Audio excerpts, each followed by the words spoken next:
আলার কপাল আমার সিটে আগে আবার হলাম, ছাড়তেও পারি না। এলাকার লোকাল বাস বলে আমাদেরকে অভিযান চালায়। আজকে একটি কভার ভ্যানের ড্রাইভারে পা কেটে নিল। এই স্টার লাইন বাসের ড্রাইভার হেল্পার মিলে। ভাই তোরা এই এলাকার গাড়ি চালাস ঠিক আছে, এলাকায় বাড়ি, আর তোকের বাড়ি তোরা আরো পাইছস একটা ট্রাক ড্রাইভার। যদি একটা পরিবহন ড্রাইভার কিংবা ওই সমতল ভারে যুদ্ধ করতো তাহলে না মেনে নিতাম। এটা তোরা কখনোই পারবি না। শুধু আমাদের মতো ট্রাক নিরীহ ড্রাইভারের প্রতিই পারবি। আসলে কি বলবো ভাই, আমরাও এই রোডে নিয়মিত গাড়ি চালাই, কিন্তু এই যে এলাকার গাড়িগুলো যারা হুবাব করে ব্রেক মারে, চাপাচাপি করে আবার আমাদের পরে অন্যায়ভাবে মারে। এই যে একটা ট্রাক ড্রাইভারের তুই কভার ভ্যানের ড্রাইভারে পাটা কাটছোস, এটা যদি তোর ঘটনা হইতো তাহলে তুই কি করতিস? আর কি বলবো ভাই, আমাদের কষ্টের কথা আর কারো বলার না। আমাদের মুখে নিজেকে জুতো মারা উচিত।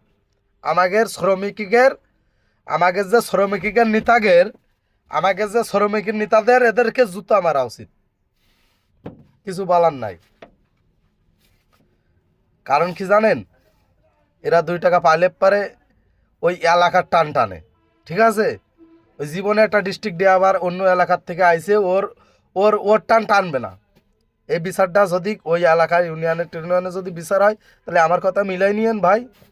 বিশ্বাস না হয়, এইগুলো আমাদের শ্রমিক ইউনিয়নে এখন রাজনীতি চলে।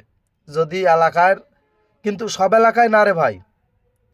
এটা যদি ফেনীর দিকে হইতো, কুমিল্লার দিকে, লালমাইয়ের দিকে আমি একটা বিপদে পড়ছিলাম, ওই এলাকার ড্রাইভারে কিন্তু খানা দেয় নাই। কিন্তু এটা ফেনীতে তো এটা ন্যায় বিচার জীবনে পাইবে না। আর প্রশাসন কি করবে? আর প্রশাসন আর এই এই সরকার কি করবে? আমাদের ট্রাক ড্রাইভারদের দিকে কোনো খেয়ালই নাই, কোনো প্রকার খেয়াল নাই।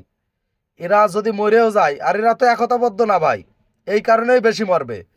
এরা মরছে আর মরবে, আর আমার মতো কোনো না কোনো বাঁয়ের বুক খালি হবে। ঠিক আছে, ইমার্জেন্সি ব্রেক, বাই চাপ, ডানি চাপ, হুপ করে মাথা পরে দেওয়া, দিয়ে মারধর করা, এ তো আজকে তো সামান্য মারছে। অনেক ড্রাইভার দেখছি ব্রেক মেরে চাপ দিয়ে খানায় ফেলে দেয় পরিবহন ড্রাইভাররা। ভাই পরিবহন ড্রাইভার আমার ভাইবগ্যর অনেকে আছে, আমি সবাইরে খারাপ বলবো না, কারণ বললে তারাও মাইন্ডে নেবে যে সব ড্রাইভারের এক তুলনা করতেছো। আসলে না ভাই, কিন্তু অনেক 80% পরিবহন ড্রাইভাররা আমাদের ট্রাক ড্রাইভার প্রতি অবিচার করে থাকে, আর এগুলো করবেই, আর করে থাকবেই। আর কি বলবো ভাই, আমার দেখে খুবই খারাপ লাগলো। এই ভিডিওটা বিদ্যুতের গতিতে শেয়ার করে দেন। আর এই